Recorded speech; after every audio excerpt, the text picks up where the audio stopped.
Is your money in the bank safe? The safety of your money in the bank depends on various factors. Are you concerned about the bank's stability during a stock market crash?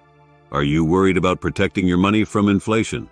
These different concerns have different answers, and it's important to understand the risks involved. In the past, when you deposited money in a bank, you were essentially depositing physical gold with the bank, and they would give you a paper that represented the amount of gold you had deposited. Over time, this practice changed with the introduction of fractional reserve banking and the abandonment of the gold standard in 1971. Today, when you deposit money in a bank, you are not paying them to securely store your money. Instead, they are paying you a small interest rate to hold on to it for you. It's crucial to recognize that when you deposit money in a bank, you are actually lending money to the bank. You become a creditor, and your deposited dollars are often lent out to other entities in a process called rehypothecation.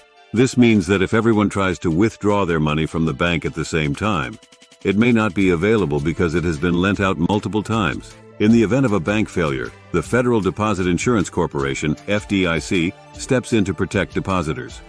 The FDIC guarantees up to $250,000 per depositor per bank. However, the FDIC's deposit insurance fund is currently in a precarious position. With a balance of only $116 billion, the fund's reserve ratio is only 1.11. This means that the FDIC does not have enough funds to cover all insured deposits if multiple banks were to fail simultaneously. If a bank fails and you have less than $250,000 deposited, you will receive all your money back. However, if you have more than $250,000, the excess amount may be converted into equity through a process called a bail-in. This means that you become a shareholder of the bank instead of a creditor, and you may lose some or all of your money. It's important to note that while the government is unlikely to let the biggest banks fail, smaller banks fail regularly without any intervention. This pattern can be seen in the chart of bank failures provided by the FDIC. In 2021 and 2022, there were 0 bank failures, which preceded a significant spike in bank failures in 2023.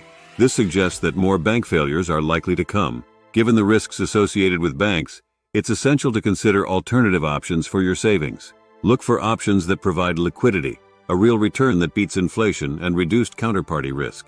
Treasury bills and money market funds are examples of superior savings vehicles that can help you achieve these goals. In conclusion, while the safety of your money in the bank is not guaranteed, there are steps you can take to mitigate the risks.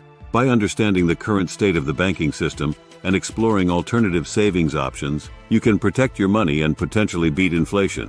Consider seeking further education on cash management and investing to make informed decisions about your finances. As always, do not forget to like and subscribe to our channel, All Things Money, to see more content like this.